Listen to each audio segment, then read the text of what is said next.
Aleluia. Irmãos, sabe que eu tenho aprendido que é muito melhor ser dividido por uma verdade do que unido por uma mentira. Às vezes as verdades, elas nos separam, nos dividem, e muitas vezes é melhor ser dividido por uma verdade do que ser unido por uma mentira.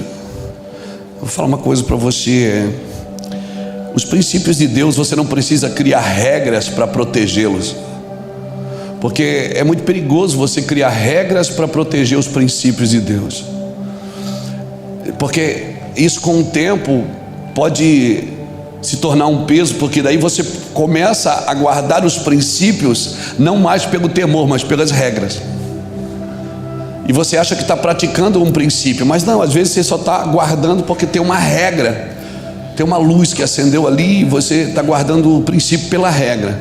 Eu acredito que o nosso Deus não é um Deus de regulamento, é um Deus de relacionamento. E você vai perceber uma coisa, que os regulamentos são fortes onde os relacionamentos são fracos. Onde os relacionamentos são fracos, então a gente precisa de regras como balizadores de proteção. Agora, se os relacionamentos são fortes, irmãos, filho que obedece não precisa de horário para chegar em casa.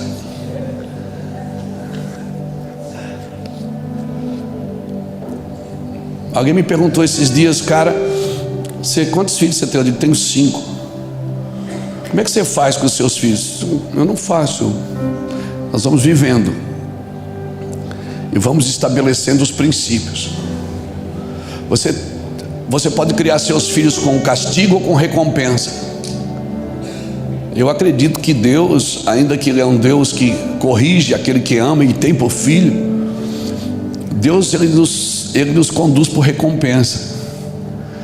Porque você pode dizer para o seu filho: se você fizer isso, eu vou te bater. Ou você pode dizer: se você não fizer, eu vou te recompensar. Como é bom ser movido por recompensa. Como é bom. Isso não nos isenta da correção, mas nos guarda. Nos guarda, porque Deus é bom, irmãos. E se alguém precisa mudar aqui, somos nós, amém? Então, eu também não posso esperar resultados bons se eu fico fazendo as mesmas coisas ruins, né? Às vezes eu quero um resultado bom, mas eu fico praticando as mesmas coisas ruins, então não tem. Ontem nós estávamos aqui, para quem não estava, deixa eu só repetir um princípio aqui. Nós estávamos falando ontem, no finalzinho, sobre 2 igrejas que estão esperando o Senhor. As 2 têm lâmpadas, as 2 dormem, só que a diferença é que uma tem azeite. E quando há um clamor, aí vem o noivo, ela se levanta porque ela tem azeite. E eu comecei a escrever sobre isso e comecei a pensar: as pessoas, elas podem me dar ofertas, podem me dar aplausos, podem me dar reconhecimento, mas elas não podem me dar azeite. Azeite você tem que extrair, você tem que arrancar, você tem que penetrar no coração de Deus.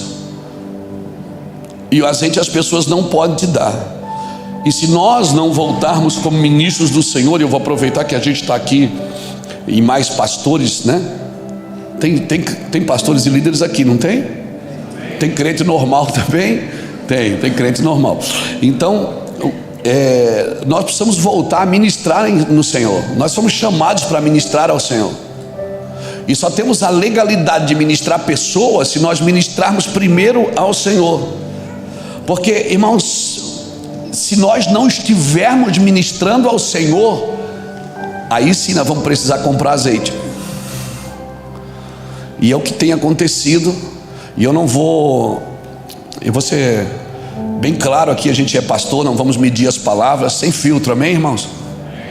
Vamos falar sem filtro? Não é a lâmpada que impressiona Deus, é o azeite. Amém? É o azeite. Eu acho que o que é que impressionou mais a Deus? Foi a sabedoria de Salomão ou foi o coração de Davi? Foi o coração de Davi, irmãos. Não foi a sabedoria de Salomão. Até porque a sabedoria de Salomão foi Deus quem deu. Deus não se impressiona com as coisas que Ele te dá. Talvez um homem das pessoas que mais impressionou Davi que mais impressionou o Senhor foi Davi. E me parece que a vida toda, eu e você, a gente vive num processo de abrir mão. Ontem nós estávamos falando sobre isso, falando do evangelho, que o evangelho que não ensina você a negar a si mesmo não é evangelho. Não é uma forma de vida que você tem que se adequar à demanda da terra. Irmão, você não vive na terra para se adequar, né? Você vive na terra para que o reino a qual você pertence se manifeste através de você. Se manifeste no seu lar, se manifeste nas suas finanças, se manifeste até no seu hobby, né? Se manifeste no seu comportamento, se manifeste, né? Ontem nós saímos daqui, fomos jantar, só crente come meia-noite, né? E a gente estava conversando na mesa sobre isso, fomos até altas horas conversando sobre isso, porque a gente sempre falou, nós temos que nos preparar, irmão, você se preparando ou não vai acontecer. Deus vem, e Ele vai derramar, e Ele vai fazer, Ele vai edificar a sua noiva, Ele vai. Eu estando pronto ou não, porque a impressão que dá é que Deus só vem se eu estiver pronto. Se eu não tiver, Ele não vem. Não, Ele vem, agora cabe se eu fico ou não fico, se eu entro ou não entro, porque Ele veio. Quando clamou, aí vem o noivo, Ele veio. Agora, quem estava pronto, desfrutou, quem não estava. Então não tente explicar Deus, querido. Irmão, tentar explicar Deus é a única tarefa que sobra para quem não anda com Ele. Tentar explicar Deus é a única tarefa que você tem se você não anda com Ele. Você nunca vai conseguir, você sabe disso. Eu não estou falando da música que a gente canta, ninguém explica Deus, não é isso. É porque você nunca vai conseguir explicar como é que seu ministério cresce, como é que você deu certo. Não tem como. O reino dos céus, Marcos 4, 26 diz assim: o reino dos céus é semelhante a um homem que lança a semente na terra e vai dormir. Quando ele acorda, não sabendo ele como, a terra por si mesmo frutifica. Primeiro a erva, depois a espiga e por último o grão cheio na espiga. Quer saber? Você nunca vai conseguir explicar como você cresceu, como deu certo, como você prosperou. Você pode ensinar os princípios, você pode trazer instrução sobre os princípios que você praticou, mas você nunca vai conseguir explicar como Deus fez, porque se você conseguir explicar, já não foi Deus quem fez, foi você. E se é você quem faz, você tem que alimentar. Mas eu queria deixar uma palavra que é a continuação de ontem, que nós precisamos entender que a nossa experiência é pessoal, mas a missão é coletiva. E se a minha experiência pessoal não contribuir com a missão coletiva do corpo de Cristo, só ter experiência espiritual, eu vou querer que as pessoas adorem a minha adoração.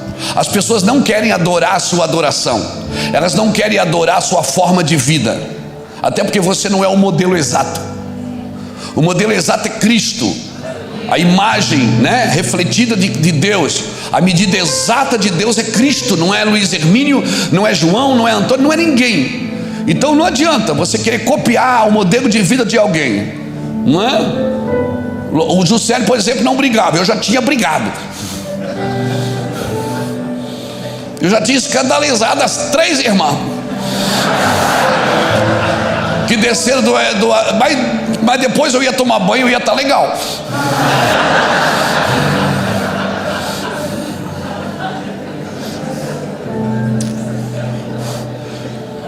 Mas por quê? Porque eu sou assim, irmão. Sanguíneo hemorrágico pingando. Eu não sou colérico, eu sou sanguíneo hemorrágico. Eu pingo. Entendeu? Mas passa rapidinho.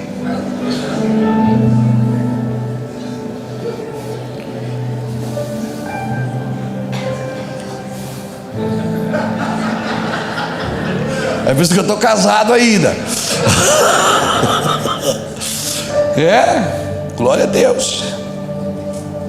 Então abra sua Bíblia comigo em 2 Timóteo capítulo 2. Que eu não tenho muita amargura, não. Eu boto para fora. Ah, mas ofende o outro, eu fico legal. E vai que Deus quer me usar para ele, né? Às vezes Deus quer usar eu para ofender alguém, irmão.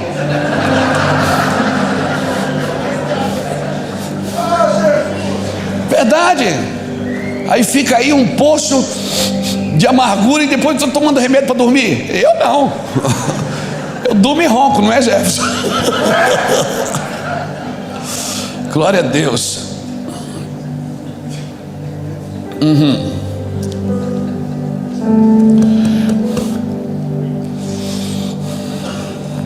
Vai fazer bom aqui. 2 Timóteo capítulo 2.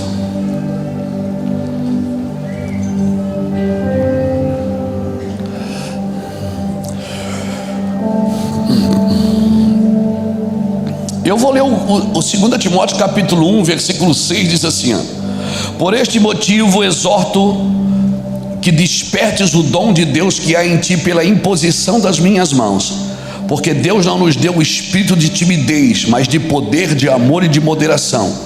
Portanto, não te envergonhes do testemunho do nosso Senhor, nem de mim, que sou prisioneiro, antes participa comigo das aflições do Evangelho, segundo o poder de Deus, que nos salvou e chamou com uma santa vocação, não segundo as nossas obras, mas segundo o seu próprio propósito e a graça que nos foi dada em Cristo Jesus antes dos tempos eternos.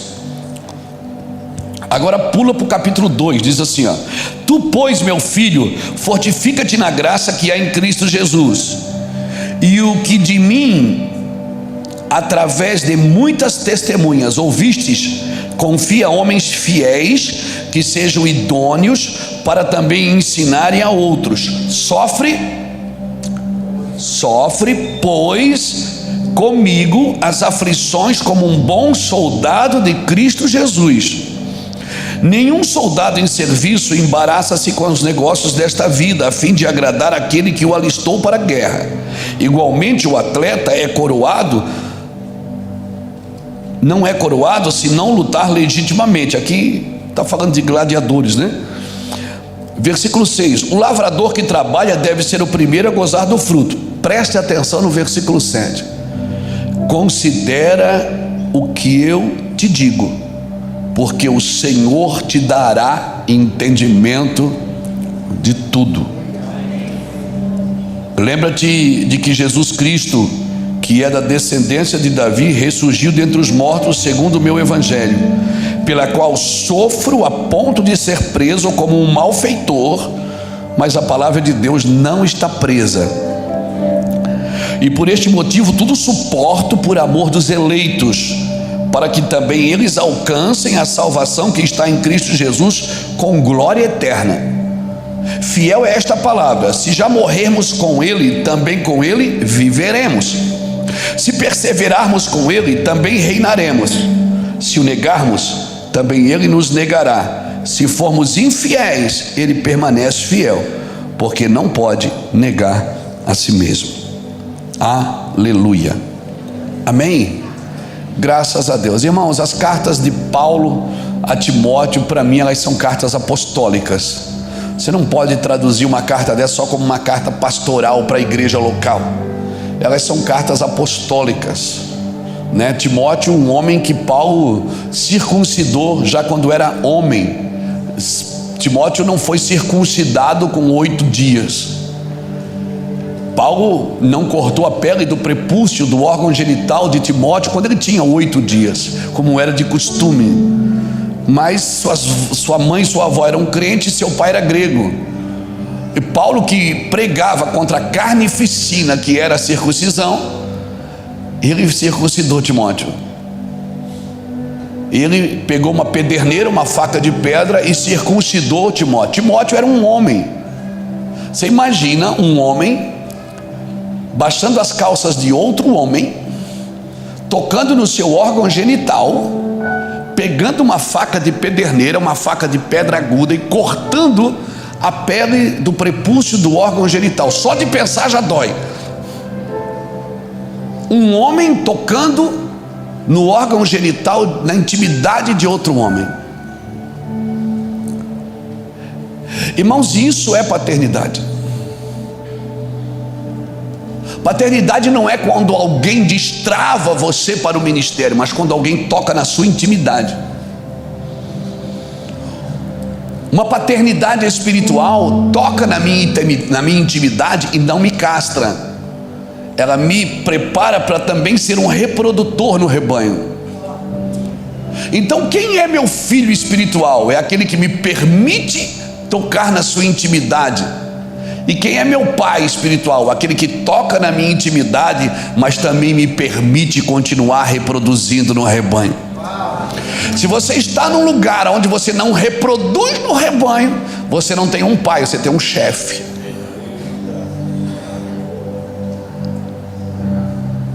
Eu falei que eu ia falar, e eu vou falar. Paternidade não é um homem sobre outro homem, porque Deus nunca deu o governo para um homem exercer autoridade sobre outro, porque a autoridade não se exerce sobre, se exerce em favor. Toda autoridade é em favor do outro, não sobre o outro. Quando a Bíblia diz que o marido é o cabeça da mulher, não está dizendo que ele manda nela, está dizendo que ele exerce governo em favor dela.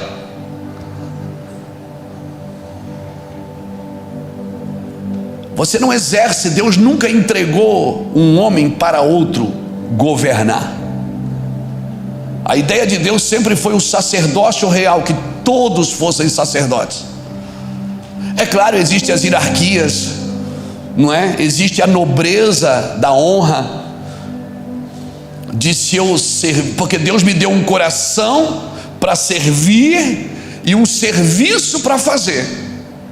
Eu posso fazer o serviço que foi me dado para fazer sem um coração para servir, mas é impossível ter um coração para servir sem exercer o serviço para fazer com nobreza. Então não é o serviço para fazer que Deus me deu, Ele me deu um coração para servir.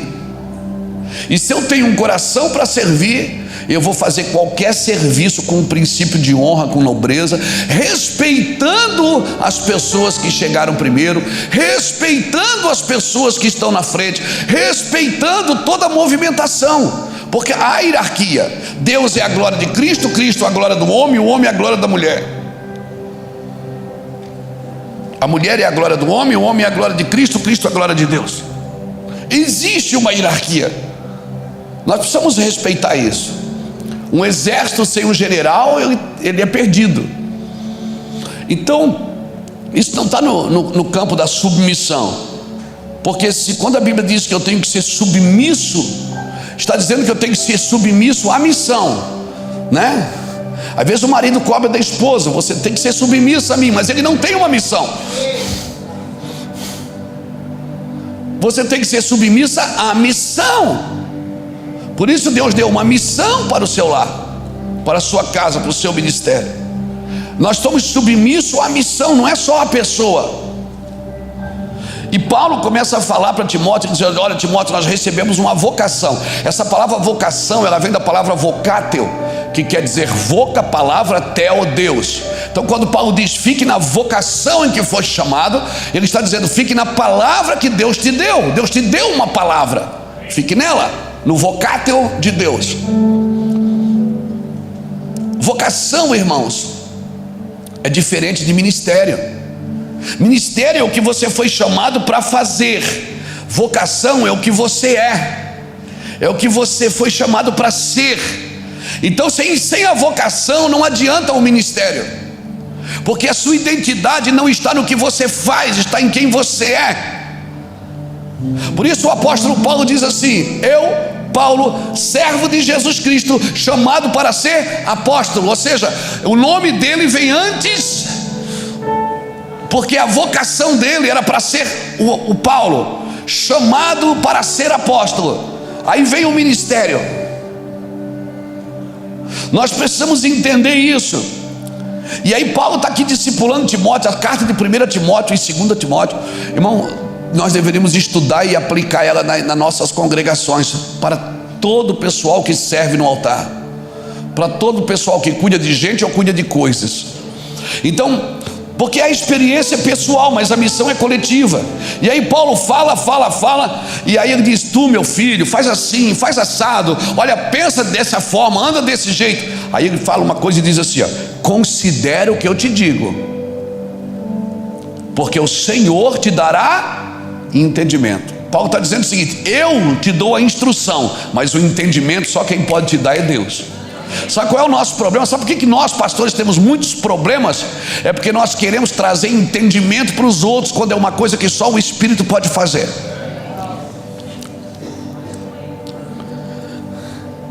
Muitas vezes você quer que alguém entenda o que você já entendeu, e você não respeita as fases das pessoas.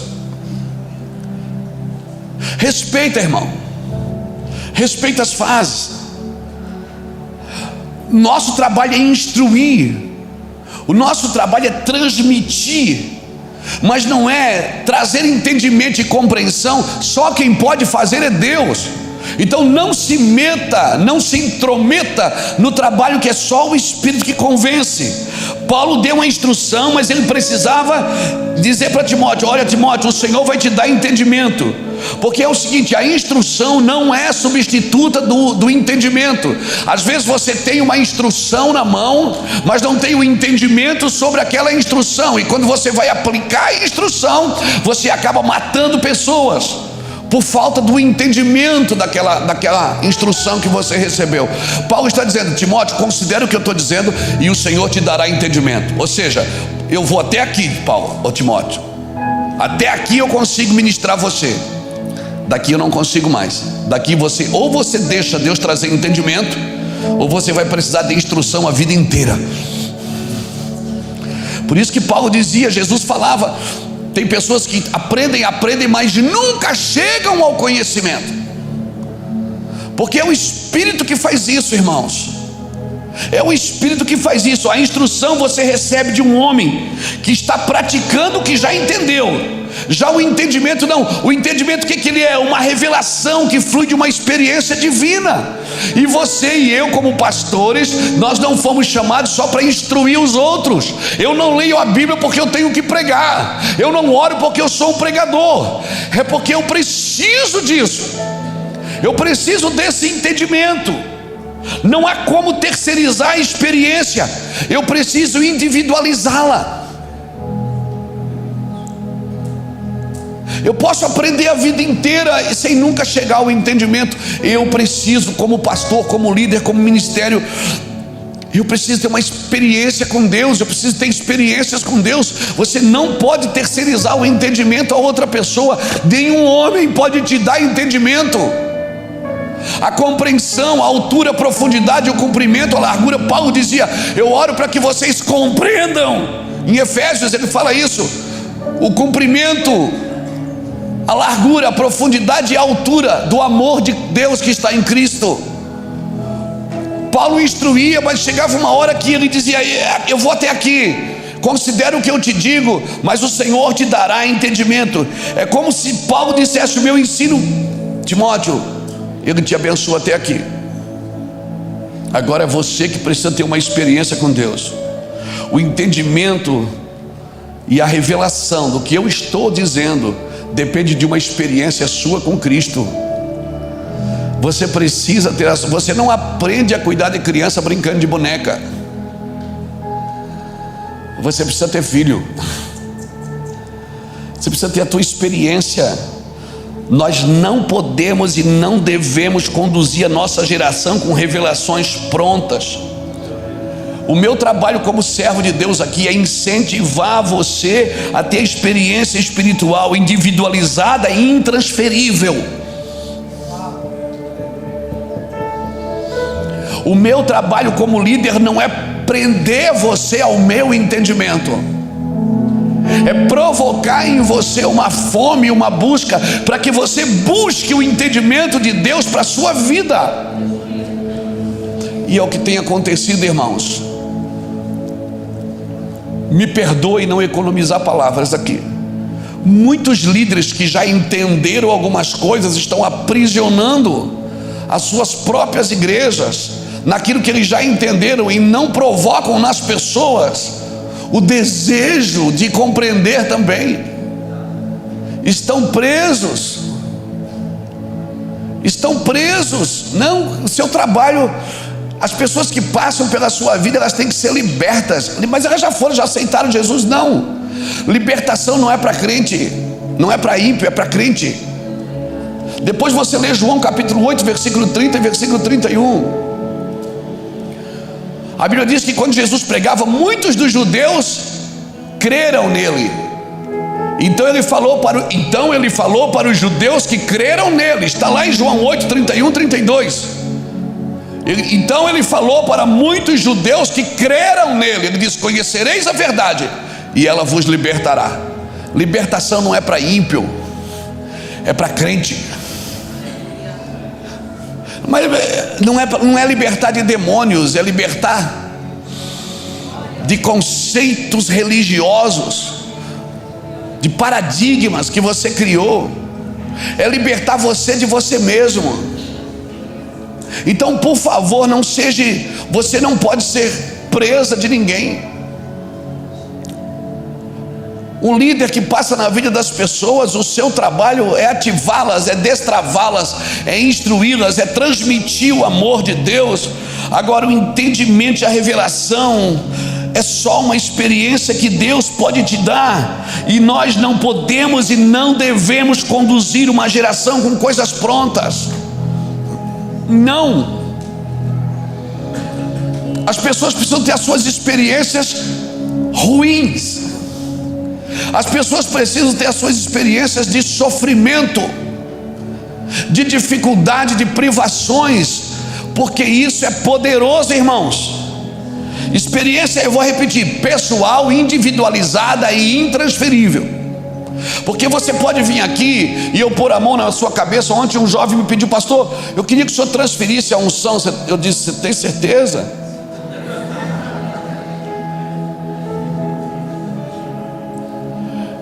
Porque a unção, ela é transferível, mas a presença não.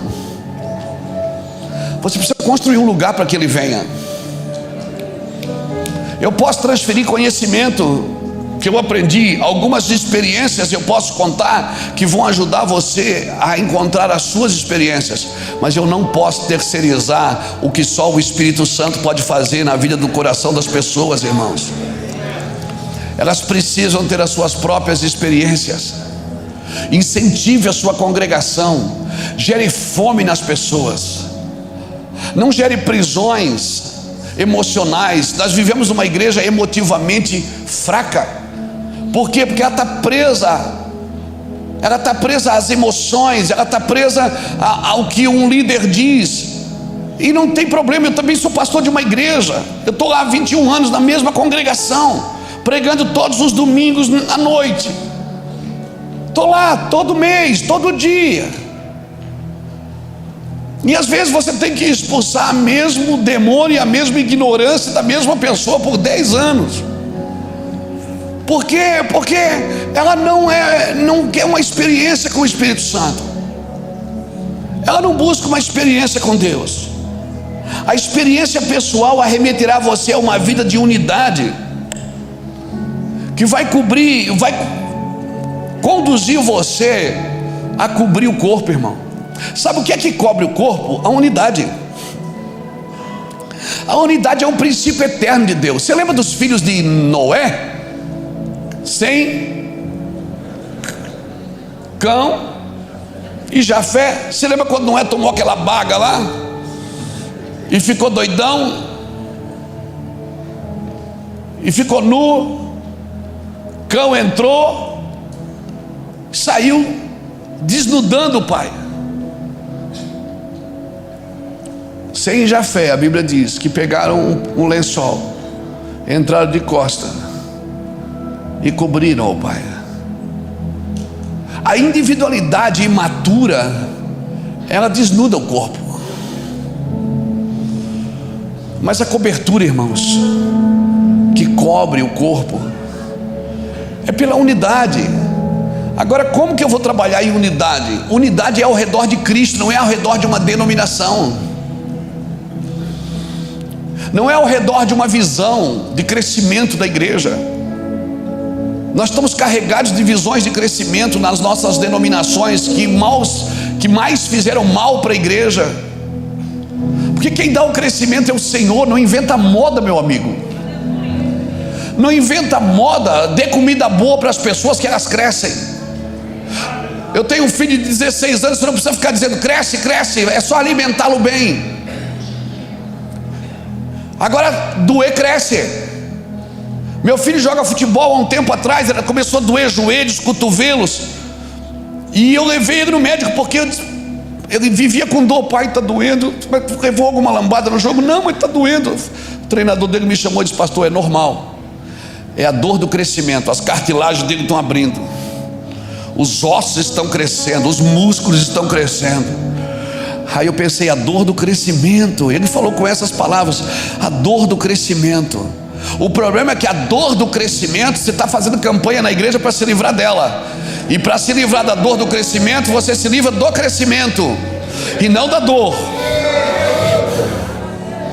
Porque para crescer, você não consegue crescer sem dor, sem sofrimento. Por isso Paulo disse: sofre comigo as aflições de um bom soldado.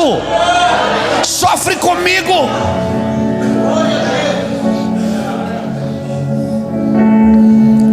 Sofre comigo as aflições de um bom soldado. Nenhum soldado em serviço se embaraça com as coisas desse mundo. Irmão, uma mulher que está grávida, que estoura a bolsa, que ela sai para a maternidade, ela não passa no shopping para comprar alguma coisa. Ela tem uma prioridade: é parir aquilo que está vindo para fora. Não tem como você devolver. O meu filho Anderson, ele fez o parto da sua filha menor, da Júlia. Ela nasceu dentro do apartamento deles. Ela estourou a bolsa, ela começou a entrar em trabalho de parto. Ele estava tudo pronto, maternidade, ele ia dormir com ela no quarto. Sabe aquele pacote que você paga para ficar junto, para filmar? Não deu tempo de nada. E eu estava lá no Japão e eu ligava para ele: e daí, filho? Ele disse: está nascendo. Eu digo: e aí? Aí que eu quero devolver, mas não volta. Nasceu. Porque ninguém vai parar o que está nascendo. Não adianta, você não vai parar o que está nascendo. Porque eu penso diferente. O que você pensa não me interessa. Me interessa o que Deus falou para você. Ninguém pode parar um rio que corre. Há um rio cujas correntes alegram a cidade de Deus. Há um rio que está nascendo, águas estão correndo, ninguém pode parar. Aí você diz: mas a igreja, porque eu não concordo. Você precisa concordar, meu filho. Fica na beirada do rio, fica ali. Você não precisa concordar, porque a sua discordância ou a sua incredulidade não vai impedir de Deus fazer. Sabe por que você não concorda? Porque foge do seu padrão. Não cabe na sua cabeça que Deus pode usar aquele cara. Não cabe na sua cabeça que Deus pode usar aquela pessoa mais do que você. Como assim? Você está com a igreja há 20 anos, o traficante vendendo cocaína na esquina da igreja há 20 anos. Aí um dia ele se converte. Aí ele se torna em 10 dias, 20 dias, 1 ano, ele se torna mais santo que você. Aí você não consegue entender isso.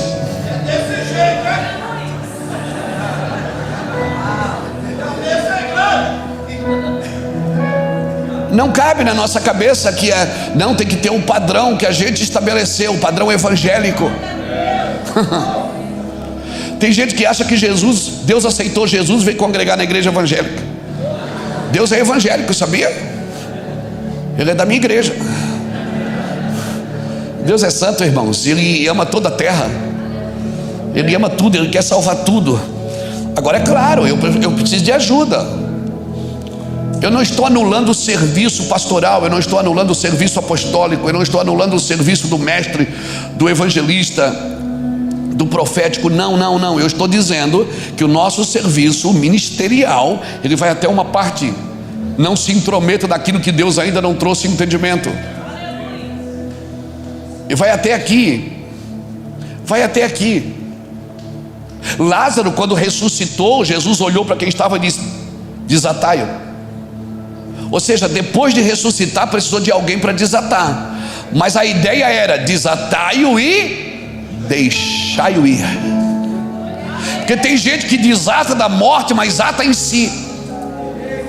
Desata da morte, mas ata na denominação. Desata na morte, mas ata nas suas próprias ideias.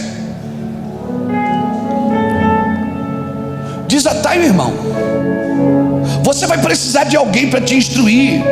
O Espírito te ressuscita, mas outra pessoa é que te desenfaixa. Isso está tudo certo, mas tem que desenfaixar e deixar ir. Se não está deixando você ir, quer um conselho? Vai. Mas é rebeldia.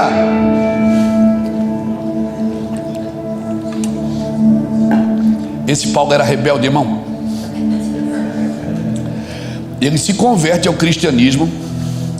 Ele vai na sinagoga, arruma uma bagunça,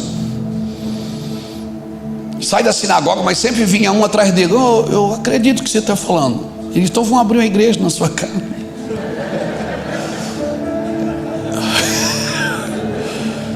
Eu fazia assim, ele ia na sinagoga, ficava lá, daqui a pouco ele pedia a palavra. Toda a cidade que ele entrou, eles expulsavam ele. E quem expulsava ele não eram os ímpios, eram os judeus.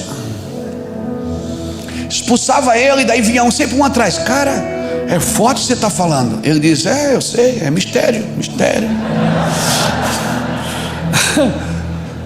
O cara diz: como é que eu faço isso? Ele diz: vamos abrir um PG lá na sua casa, vamos abrir uma cela. Irmão, Davi saiu da casa de Saul, e Deus foi com Davi, não ficou com Saul. Nem sempre rebeldia, o rebelde é quem sai, às vezes o rebelde é quem fica.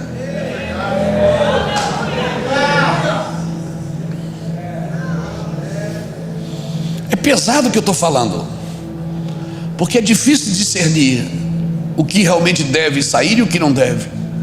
E não vim aqui provocar você para deixar a sua igreja, por favor. Eu sou pastor de igreja, mas eu estou em Itajaí, numa cidade de 220 mil habitantes, com uma igreja de mais de 3.500 pessoas. Em 21 anos eu nunca sofri uma divisão na igreja. Por quê? Porque eu deixo ir. Porque as minhas ovelhas ouvem a minha voz. Se não ouve mais a minha voz, não é mais minha ovelha. Pastor, eu quero. Vai, meu filho. O Senhor te abençoe, em nome do Pai, do Filho e do Espírito. Vai com Deus.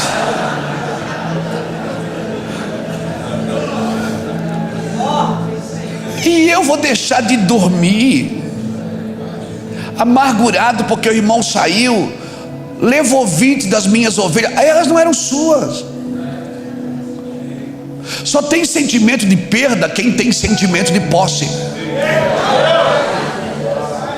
Anota isso. Só tem sentimento de perda quem tem sentimento de posse. Quem é livre, o cara chega lá e diz: pastor, eu estou sentindo. O Fernando agora foi para Floripa. Vinha 40 pessoas de Floripa todo domingo congregar em Itajaí. O Fernando foi lá e fez um culto no hotel. Pastor, o povo lá, o que o senhor acha? Vai, Fernando. Abriu a igreja, me levou a Floripa. Perdi um braço direito. O cara, o menino que está comigo há 18 anos, um filho, sabe, foi.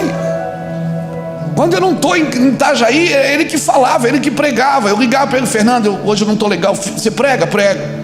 Foi, está lá, está feliz da vida, com 100 e poucas pessoas lá. E o melhor, estou mantendo ele financeiramente, até a igreja poder mantê-lo. E o melhor, ele é o presidente da igreja, que ele está abrindo.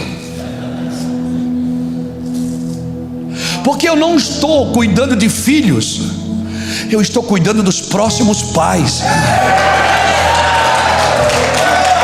Nós estamos discipulando os próximos pais. E eu digo para eles: faz o mesmo. Quando eu faço isso com alguém e eu vejo quem anda comigo não fazendo o mesmo, aí me preocupa. Agora tem uns filhos perigosos, né, irmão? Tem uns filhos de Belial não, tem uns filhos que são encrenca. Por quê? Porque ele acha que a unção é dele. Não, irmão, a unção é da casa.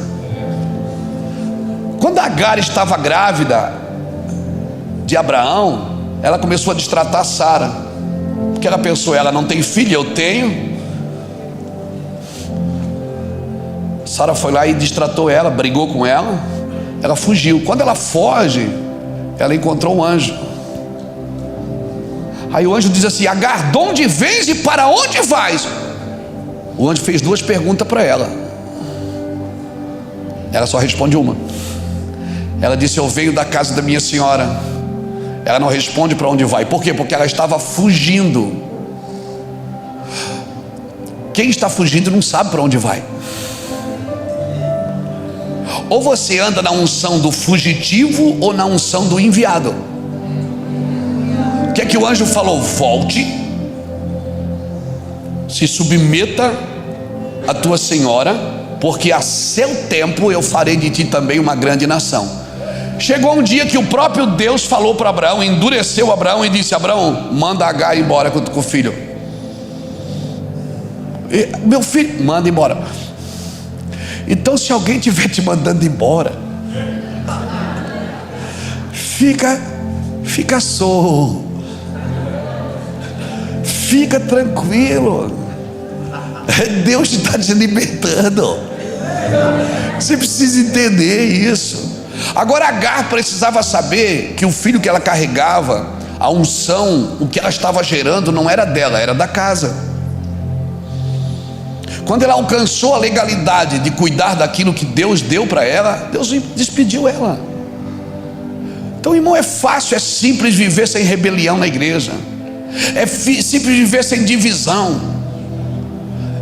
Como? Desata e deixa aí. Ninguém é dono de ninguém, meu amigo. Ninguém, os seus filhos que você, os filhos que você gerou biológico, que saiu de você, um dia vai casar e vai embora. E vai vir só domingo comer a sua maionese. Vai estacionar o carro na sua garagem.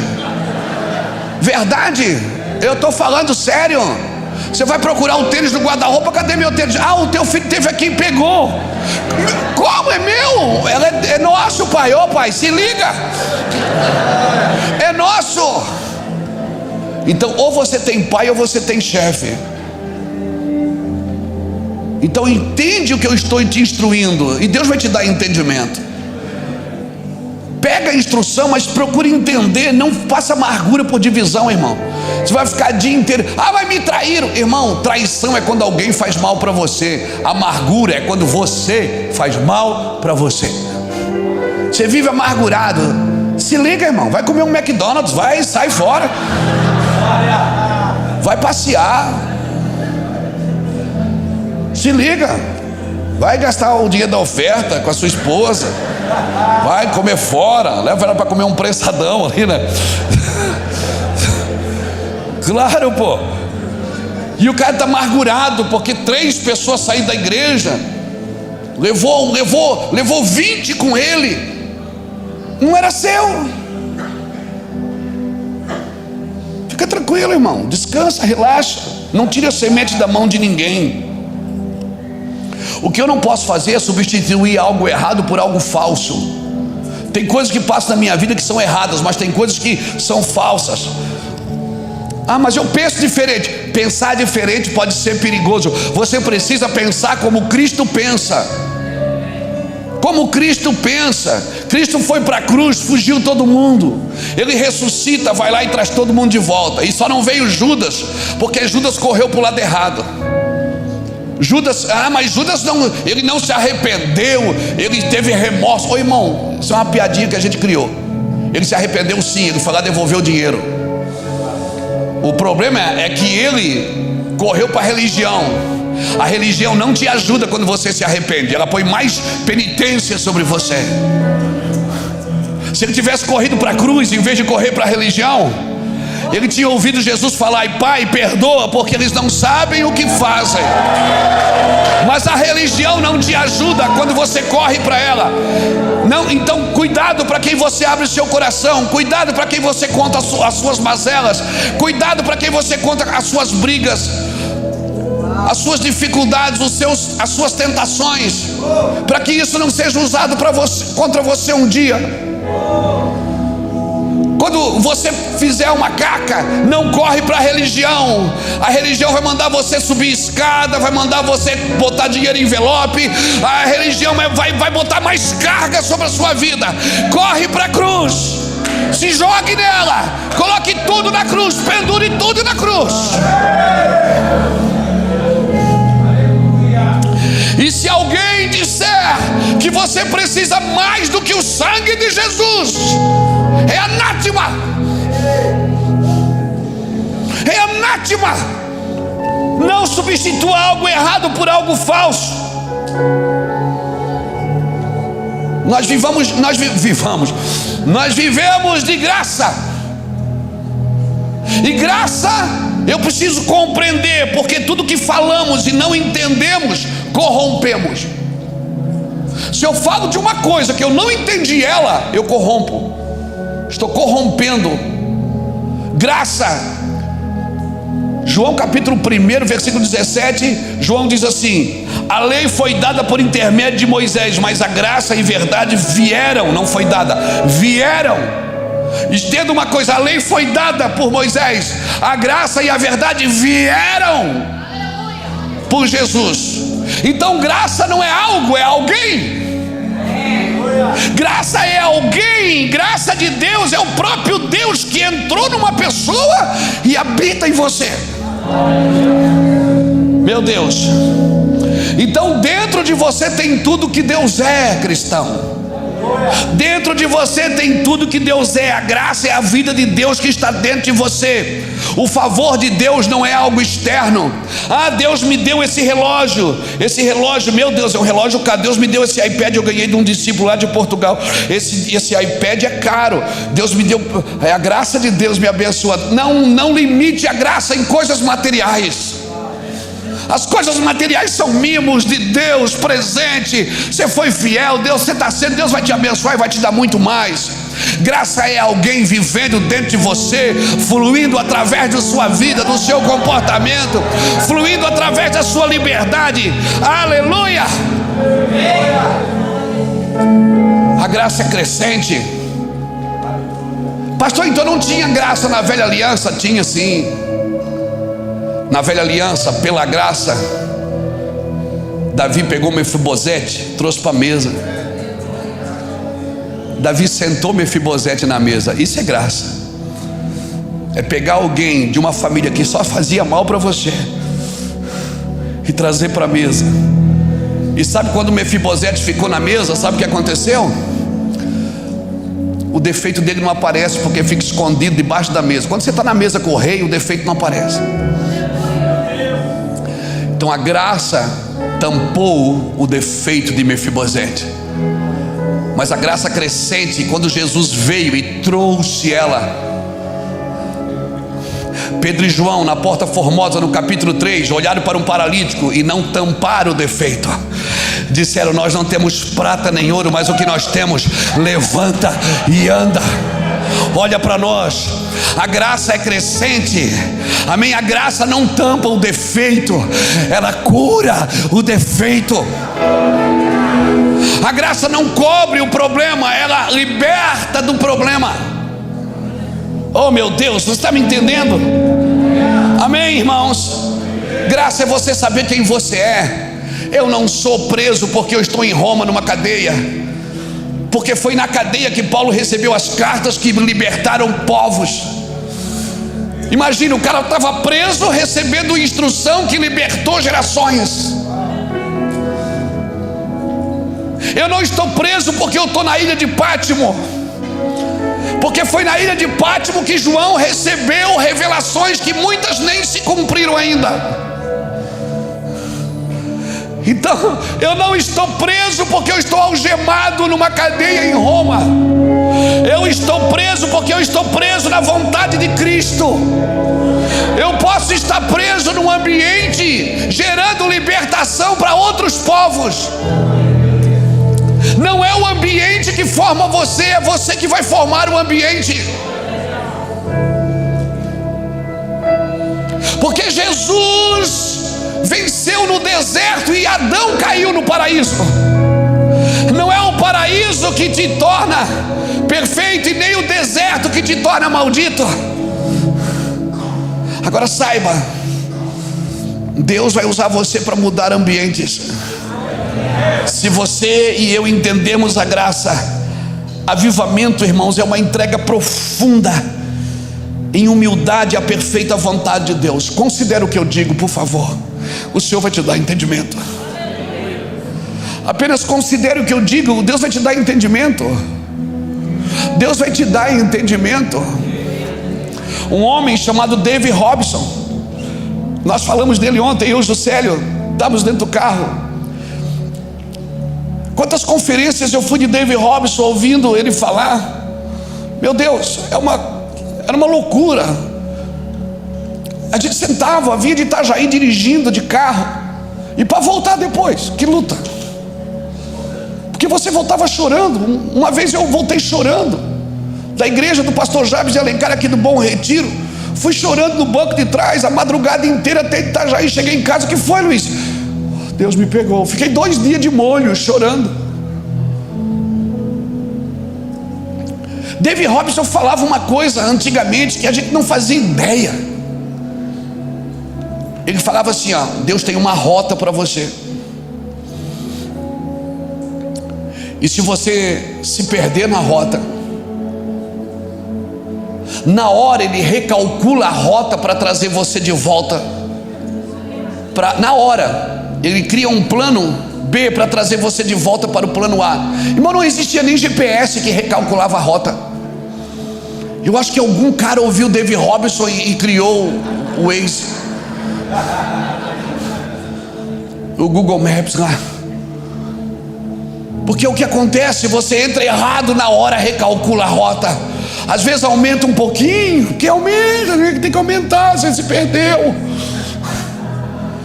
Dá umas quilometragens a mais. Aquilo que ia chegar de manhã vai chegar só de tarde. Mas chega.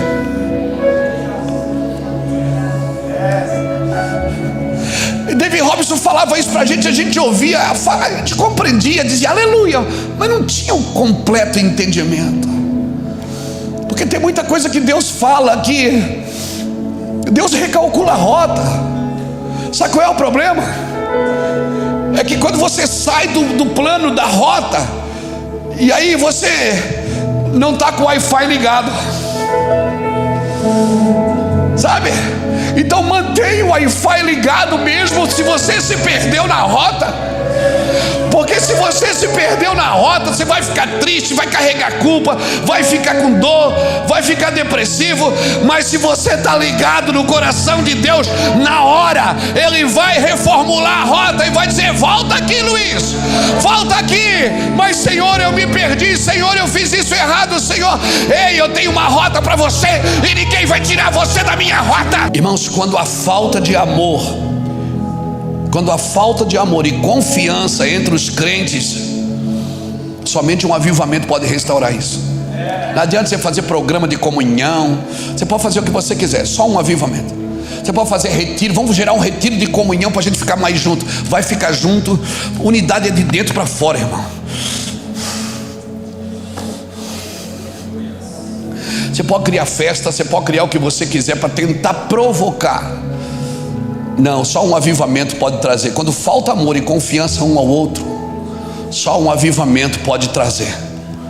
Por isso a marca de um cristão maduro é o seu amor e a sua alegria.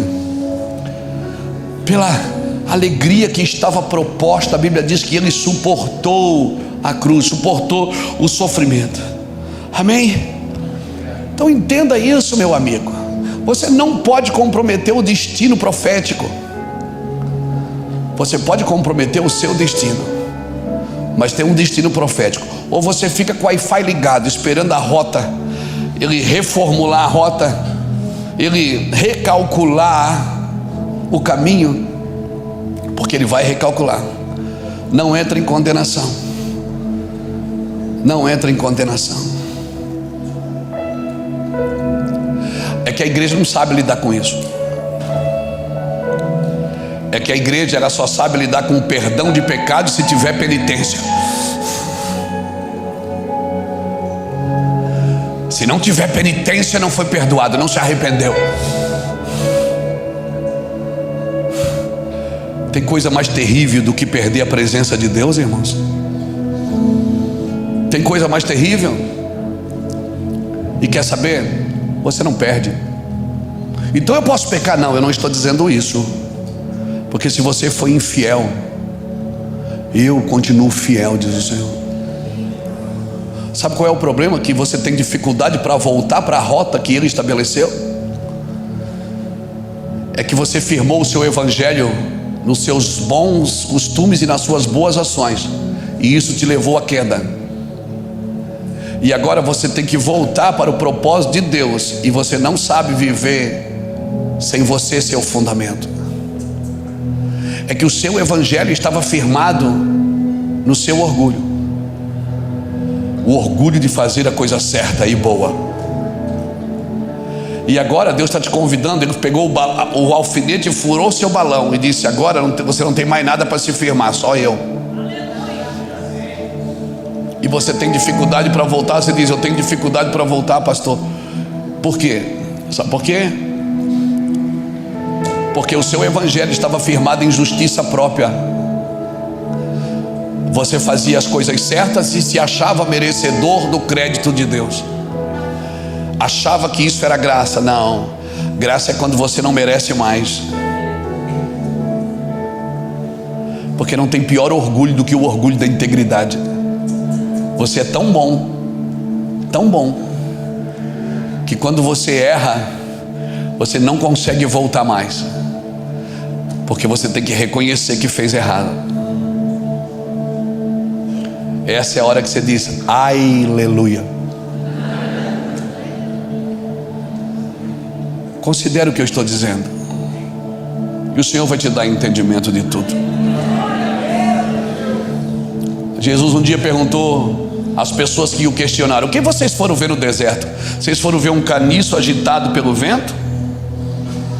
Vocês foram ver alguém que oscila na sua fé? Porque isso que ele estava dizendo, um caniço. Vocês foram ver um caniço agitado pelo vento, ou seja, alguém que oscila na fé? Não, vocês foram ver uma voz. Vocês foram ver uma voz. Vocês não vieram ver um homem aparentemente bem vestido. Os homens aparentemente bem vestidos estão nos palácios. O que vocês foram ver? Um caniço agitado pelo vento? Mais do que isso, vocês vieram ver a voz, ou seja, vocês vieram ver o que você está ouvindo está de acordo com o que você está vendo. Se isso está de acordo, vocês vieram ver. Jesus disse: o que vocês foram ver? Vocês foram ver uma voz. Ver uma voz. A voz do que clama. Ou seja, ele é só uma voz, o clamor não é dele.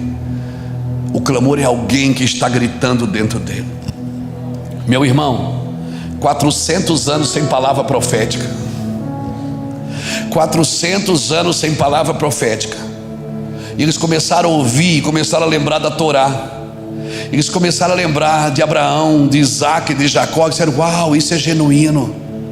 E eles saíram da sinagoga, saíram de Jerusalém, pegaram o deserto da Judeia e foram indo até a entrada do Jordão. E quando eles vieram e viram João, eles pensaram: uau, o que ele está falando faz sentido.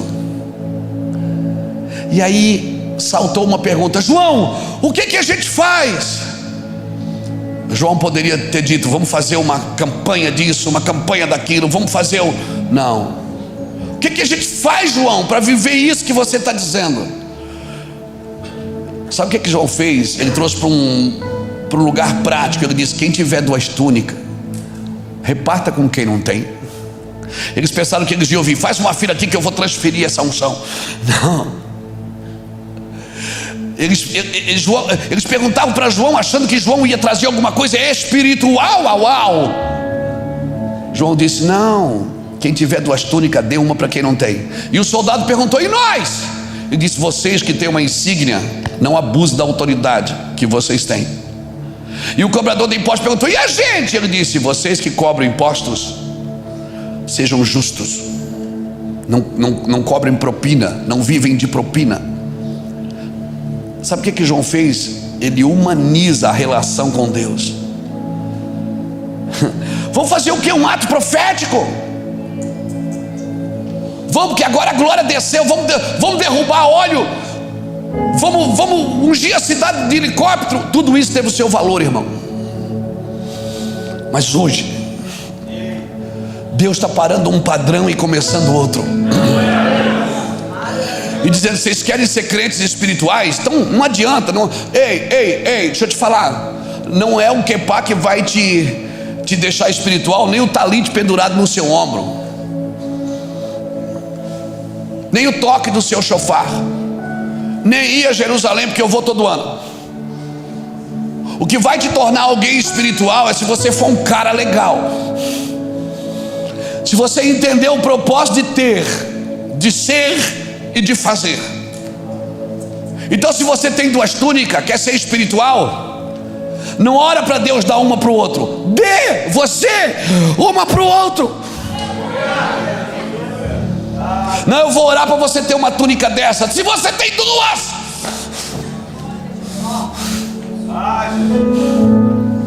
quem quer prosperar, vem aqui que eu vou orar.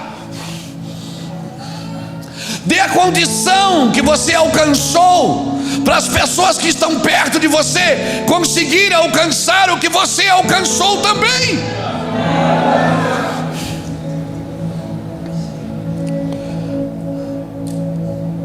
Vamos ungir as entradas da cidade. Não, o que faremos, João Batista? João Batista direcionou o povo: reparta seu pão, não abuse da autoridade, produza frutos de arrependimento, não crie expectativa em mim. Ele disse: não crie. Eles diziam: tu és o Cristo? Ele dizia: não. Tu és profeta? Não. Tu és Elias? Não. Então quem você é? Ele disse: eu sou só uma voz. A gente fica transferindo expectativa de um pastor para outro, de um ministério para outro, de um líder para outro.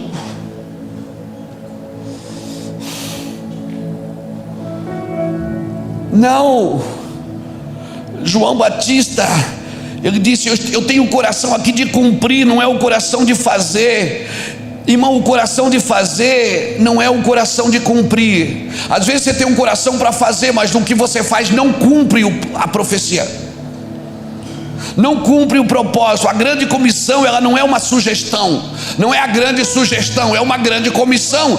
Tem uma causa, tem um fundamento e tem um alvo, tem um propósito. A nossa vida começa com revelações. Por isso que eu não posso estar preso a um homem que tenta gerar entendimento na minha vida através, querendo pegar o lugar de Deus. Não, o meu trabalho é instruir, o meu trabalho é botar comida na mesa. Jesus falou assim para os discípulos: vamos multiplicar o pão, vamos.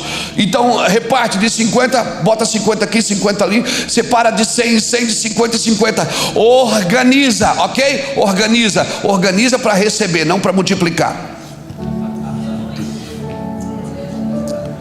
Porque Jesus não multiplicou os pães, ele repartiu os pães. E porque ele repartiu, multiplicava. O cabeçalho diz a multiplicação dos pães, mas Jesus não multiplicou, ele repartiu. Quando ele cortou o primeiro pedaço, olha no cesto, tinha mais 2. Repartiu outro, tinha mais 3. Repartiu outro, tinha mais 10. Meu Deus.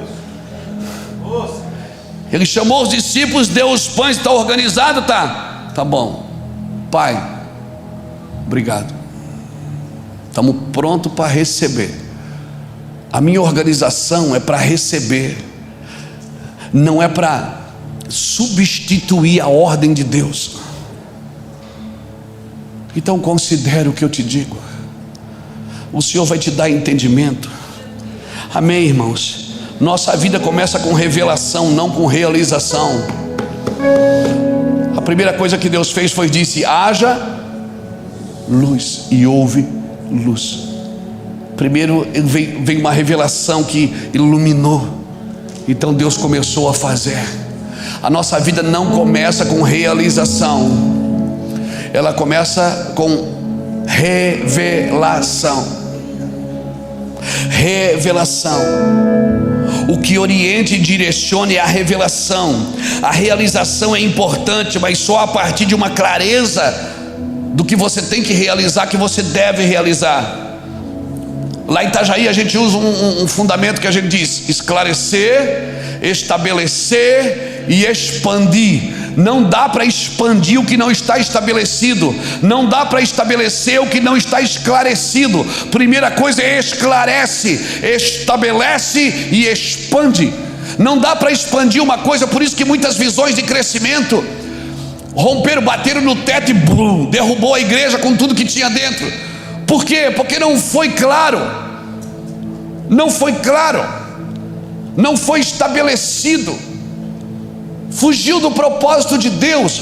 Crescimento, irmãos, é Deus quem dá. Um planta, o outro rega, mas quem dá o crescimento é o Senhor. Nossa vida deve começar através das orientações do Senhor, revelada para nós. Jesus é a resposta para suas perguntas intelectuais. Suas perguntas intelectuais são respondidas com a glória de Deus.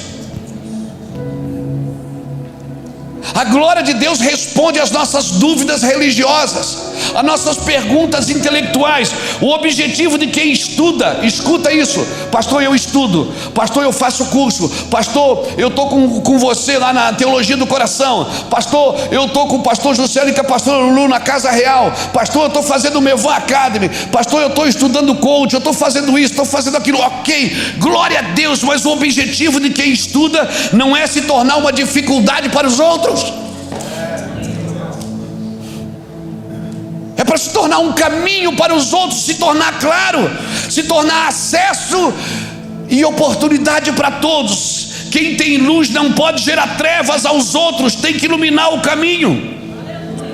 Sabe quem você é? Você é fruto da misericórdia de Deus. Mas se você não exerce misericórdia, você não entende quem você é. Você é fruto da misericórdia de Deus, mas se você não exerce o que você recebeu, você não entende o que você recebeu. Você é fruto da misericórdia. Pastor, mas então eu criei errado. Irmão, crer errado é pior do que fazer errado. Porque tem gente fazendo errado porque não sabe fazer o certo, mas crê certo. Aí, se você olhar para a igreja de Gálatas, a igreja de Coríntios, ela fazia errada, mas ela cria certo. Por isso que foi para ela que Jesus falou de casamento, falou de dons, falou de ministérios, falou do Espírito, falou de amor. Tem duas cartas para Coríntios, porque ela fazia tudo errado, mas ela cria certo. Para a igreja de Gálatas é o contrário, ela fazia certo, mas ela cria errado. Paulo foi severo com Gálatas, porque ela fazia tudo certo. Você olhava Gálatas por fora, uau, e ele dizia: ó Gálatas insensatos, insensatos, vocês querem viver no meio da nossa liberdade para desnudar a gente, vocês são insensatos. Irmãos, por isso Paulo foi severo com Gálatas. Irmão, tem coisa que a ciência não consegue explicar, porque somente a fé consegue traduzir. Não adianta você querer: a ciência me explica isso, me explica aquilo. Não explica. A minha pergunta é: você vê na Bíblia Jesus censurando alguém com a sua santidade? Você vê Jesus chegando com a sua santidade e censurando as pessoas com a sua santidade? Nunca. Jesus censurava as pessoas com o seu amor. Ele esbanjava tanto amor que as pessoas eram censuradas pela expressão de amor, não pela expressão de santidade. Todo mundo que tenta todo mundo que tenta censurar você pela sua postura de santidade, sai daí, meu irmão. O que censura a gente é o amor de Cristo. É o amor. Agora, se perde o amor, só sobra o santarrão que existe dentro de você, que tenta censurar as pessoas. Esse amar de tal maneira o mundo não tem explicação para este amor, irmão. Então o meu trabalho aqui hoje, para encerrar para você, é dizer: transforme o seu trabalho numa missão. Não trate a igreja como um trabalho, porque trabalho qualquer um pode fazer, mas a missão não. A missão é só quem emprega o coração nela. A sua igreja não é um trabalho, irmãos, é uma missão. Deus deu uma missão para você. Você tem uma missão, amém? Para encerrar, agora eu vou terminar mesmo. Abra comigo em Lucas capítulo 1.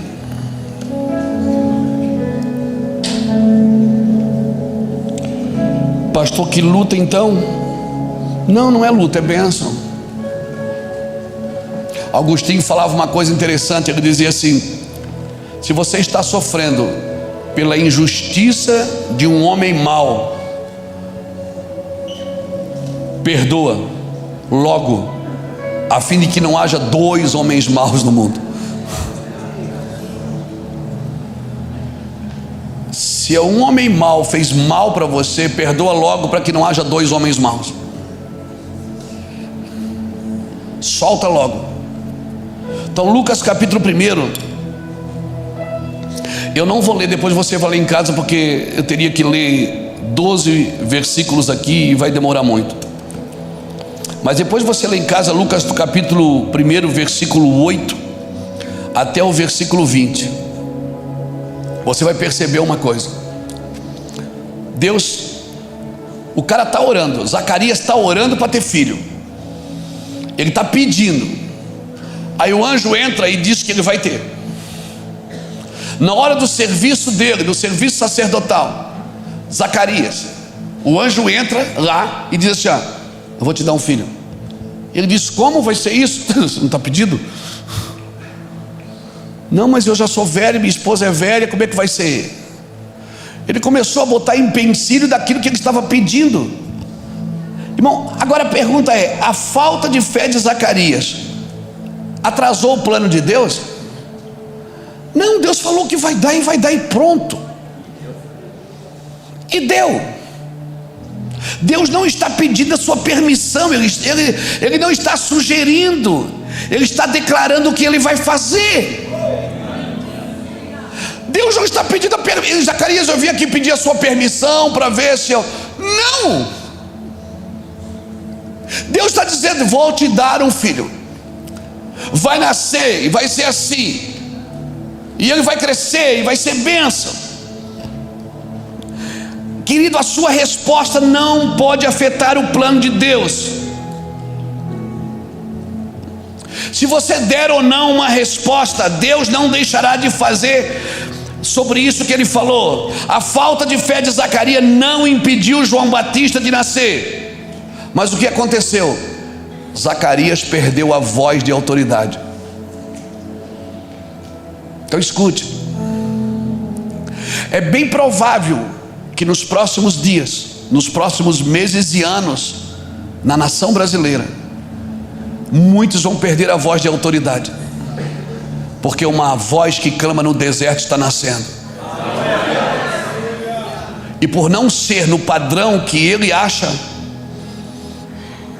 ele pode perder a voz de autoridade. Então, que é um conselho de amigo. Hoje, essa mensagem é para ficar bem clara, bem sóbria. Que é um conselho de amigo. Deus não está pedindo a sua sugestão, Deus não está pedindo a sua permissão, Ele está dizendo que Ele vai fazer. Então só diga: eis-me aqui, e ponto final. Se não tiver de acordo com o que você aprendeu no seminário, amém. Se não tiver de acordo com as 7 passos da teologia moderna, amém. Se não tiver de acordo com a sua mentalidade reformada, amém. Se não estiver de acordo com a sua mentalidade puritana, underground, não importa, Deus vai fazer. Ele não estudou seus livros de teologia para se comportar como você acha que ele vai se comportar. Então, quer um conselho? Considere o que eu estou dizendo, e Deus vai te dar entendimento. Quando você estiver diante das decisões, você vai ter que decidir se você quer ouvir a Deus ou ouvir os conselhos pré-estabelecidos que você determinou para os próximos passos. Então se prepare, algumas coisas que estão por acontecer vão mexer na sua teologia, vão mexer no seu comportamento eclesiástico, vão mexer na forma de você conduzir a sua denominação, vão mexer na forma da sua movimentação. Não, mas Deus não muda, mas Ele se move, e Ele está se movendo. Nós estamos vivendo num tempo que Deus está se movendo. Você terá que se calar diante do Deus que está fazendo. Zacarias ficou mudo enquanto a voz que clama no deserto estava sendo gerada. Então não fique de fora do que Deus está fazendo. Quando você estiver diante de Cristo, todas as suas obras vão ser queimadas, vão passar pelo fogo. Quando você estiver diante desse cenário, prepare-se, porque as obras que nós estamos fazendo vai passar pelo fogo. Não deixe as derrotas te pararem, e não deixe as vitórias te acomodarem. Não deixe o que você já conquistou parar você. Não crie falsas linhas de chegada, porque você já tem onde morar, onde viver, já está bom. Não deixe as vitórias te acomodarem, nem as derrotas te pararem. Levante sua mão. Deus, por favor, me mantenha quebrantado. Deus, por favor, me mantenha humilde. Deus, por favor, me mantenha simples. Deus, por favor, me mantenha no altar de adoração. E que venham as multidões, mas nós queremos a sua glória na nossa casa. Deus, que venham as pessoas, que venha o que precisa ser feito, mas nós queremos a tua glória na nossa casa. Amém? Amém? Então se prepare, querido. Chaves estão mudando. Agora eu estou profetizando. Chaves estão mudando de mão, porque chaves em mãos erradas abrem portas que deveriam estar fechadas, e fecham portas que deveriam estar abertas. Chave em mãos erradas. O problema não é a chave, é a porta, é quem está de posse dela. Amém? Então os homens vão levar você até um lugar. Dali por diante ninguém mais consegue levar você. Dali por diante só o Espírito Santo pode te levar. Chega. Amém. Fique tranquilo, seja sóbrio. Pula, dança, canta, cheia do Espírito. Fala em línguas. Toca o seu shofar. Bota o seu talit, se isso te agrada. Bota o teu kepá. Não tem problema você falar Shalom Adonai, você falar Yeshua Hamashia, não tem problema. Mas por favor, seja humano. Considere o que eu te digo, e o Senhor vai te dar entendimento. Não permita que ninguém traga entendimento pronto. Nossa geração precisa abrir a mente para algo que está por vir. Deus, ontem nós falamos isso na mesa, Deus está mudando o padrão. Deus está mudando o padrão. Ele pega a bacia para lavar o pé de Pedro. Pedro diz: está amarrado, você não vai lavar o meu pé. Não, porque é o contrário, é o servo que lava o pé do seu senhor. Jesus diz: Pedro, se eu não te lavar, tu não tens parte comigo. Pedro, eu estou quebrando um padrão antigo, eu estou quebrando uma forma antiga de fazer, eu estou trazendo um novo padrão, você precisa entender. João Batista, ele parou na frente de João Batista para ser batizado. João Batista disse: eu não posso te batizar. Ele disse: João, é um novo tempo. João, vamos cumprir o que está escrito. Vamos cumprir o que está escrito. Convém que a gente cumpra toda a escritura. Não, mas é eu que tenho que ser batizado por ti. Não, João, eu preciso passar pelo caminho do servo. Eu preciso passar pelo caminho que todos passam. Se eu vou governar, eu preciso andar na trilha de todos. Deus está mudando o padrão. A chegada de Jesus na terra mudou todo o conceito do sacerdócio. Então, por favor, você acredita em Cristo, mas ainda se move num sacerdócio levítico. Você acredita em Yeshua HaMashiach, mas ainda se move num sacerdócio levítico. O sacerdócio de Cristo é o maior servindo o menor, é o maior lavando o pé do menor, é o maior morrendo para o menor, é o pai agregando para os filhos, amém? Não é os filhos trabalhando para o pai, mas é o pai agregando para os filhos. O sacerdócio de Cristo. O louco é sábio, o pobre é rico, o fraco é forte, o que chora está alegre, o último é o primeiro. Ei!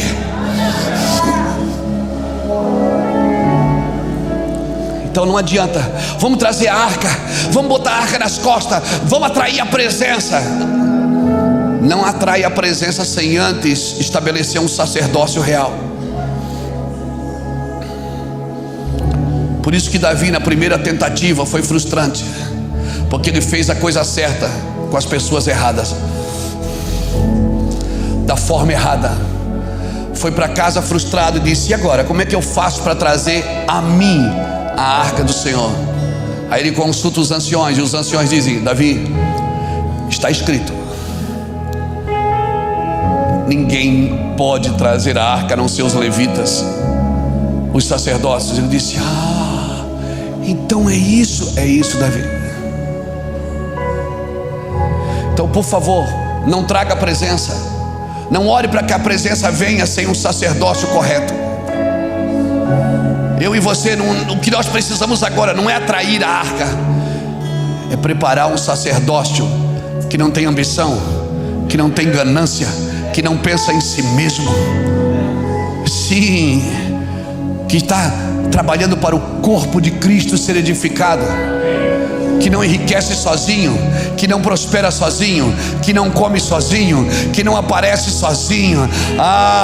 Davi, mas eu tenho um recado para você.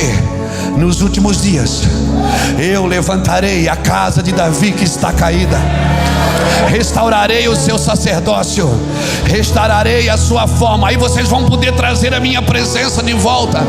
As congregações serão cheias da minha glória. Ei, você não vai depender mais de um pregador famoso para atrair pessoas.